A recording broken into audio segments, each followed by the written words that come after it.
Supercommunicators by Duhigg. Audiobook summary and review by Storyshots. The best conversations aren't accidents. Someone was matching your emotional frequency. Introduction. Most people think great communicators are born with charisma or natural wit. Wrong. The gap between awkward small talk and genuine connection isn't talent.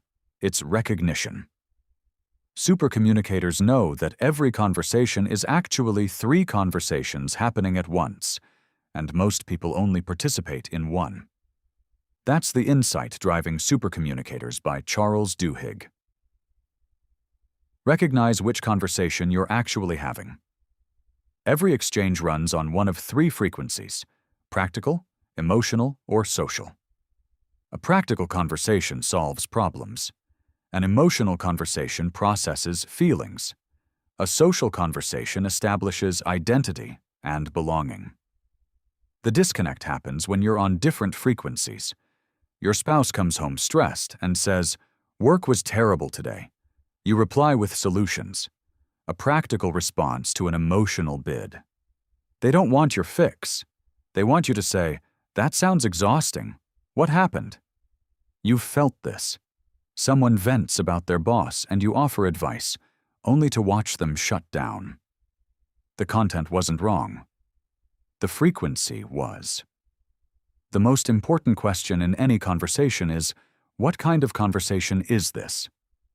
When someone offers an emotional statement and you respond practically, you're speaking different languages.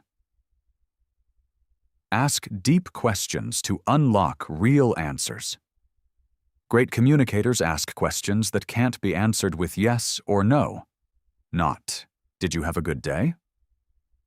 But what was the best part of your day? The shift forces detail. It signals interest. Studies of jury deliberations found that groups with just one person asking open-ended questions reached better verdicts faster. Deep questions expose hidden assumptions. They turn monologues into dialogue. Most people default to surface questions because deep questions feel risky. The risk isn't asking too much. The risk is asking too little and leaving someone feeling invisible. Questions are not just requests for information. They're invitations to connect. The deeper skill is looping. Repeat what you heard, then ask if you got it right. So it sounds like you're frustrated because you weren't included in the decision. Is that it? This one move proves you're listening and creates the feeling every human craves: being truly heard. Match energy and vulnerability to build trust fast. Supercommunicators mirror the emotional intensity of the person across from them. When someone shares something vulnerable, they watch how you respond, laugh it off, and they retreat. Match their tone, and they open up. This isn't manipulation. It's attunement. In one study, negotiators who mirrored body language reached agreement 67% more often than those who didn't. The same applies to vulnerability.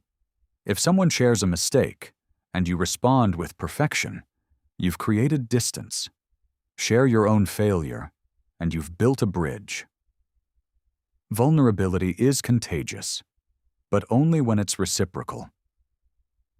Matching someone's emotional energy isn't fake. It's proof you're paying attention. If this changed how you think about conversations, someone in your life probably needs to hear it too. Final summary. But the 4-step process for handling high-stakes conversations, the kind where one wrong word tanks a relationship or a deal, will change how you handle conflict forever. The full breakdown of that framework, plus the looping for understanding technique that transforms arguments into breakthroughs, along with a visual infographic and animated video of Supercommunicators by Duhigg, is all in the Storyshots app. This book is for anyone who's ever walked away from a conversation wondering why it went wrong, and for anyone ready to stop guessing and start connecting. Read the full summary, explore the infographic, and watch the animated breakdown in the Story Shots app.